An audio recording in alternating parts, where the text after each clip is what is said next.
বউর লাগে দেখা হইছে, মনটা তো পুরপুরা থাকার কথা।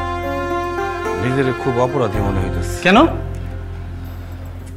নিজের ভুলের জন্য জেলখানায় পয়সা মরতেছি, আর আমার নিরপরাধ বউটা জেলের বাইরে একই সাজা ভোগ করতেছে।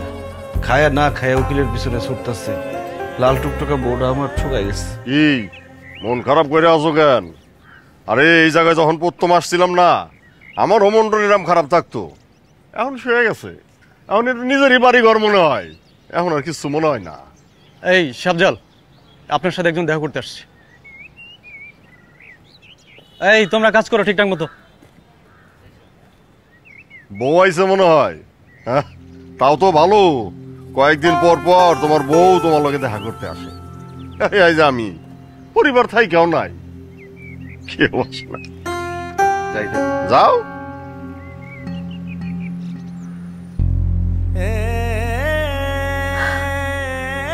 কানতেছো কেন বউ? কই কাঁদতেছি?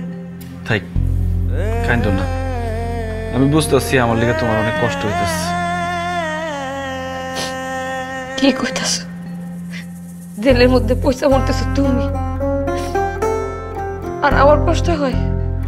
তুমি আমার যতটা বোকা মনে করো, আমি ততটা বোকা না। আমি জেলে আছি ঠিক আছে, কিন্তু তুমি জেলের বাইরে একটা অদৃশ্য জেলের মধ্যে আটকা পড়ে আছো, কষ্ট করতেছো দিন রাত। জেলের মধ্যে যখন খুব কষ্ট হয় তখন তোমার কথা ভাবি। তোমার কাছ থেকে দূরে থাকার চাইতে বড় কষ্ট আমার কাছে আর নাই। তুমি দেখি কথা শিক্ষা গেছো, এরকম বইয়ের কথা কই থেকে শিখছো? এই আপনাদের সবাই শেষ, চলেন ভাই, চলেন।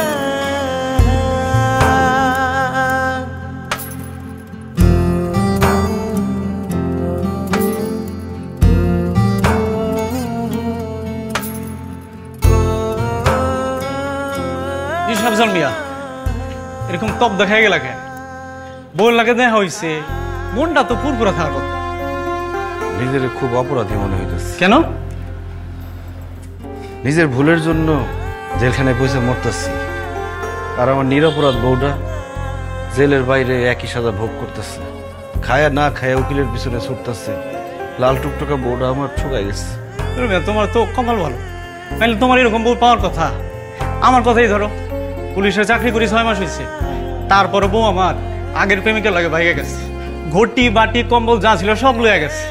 তোমার মিয়া নসিব, রাম যেমন সীতার তেমনি তোমার বউ। এই জন্যই বুকটা ধরফর করে। বুকের জমিনটা কালো হয়ে গেলে কেমন লাগে কোন?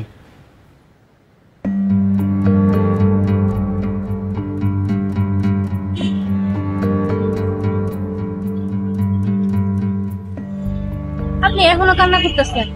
এই যে আপনার জন্য পানি নেই, পানি রাখেন, পানি লাগালে ভালো লাগবে। কিছুই তো খাইতেছেন না আপনার।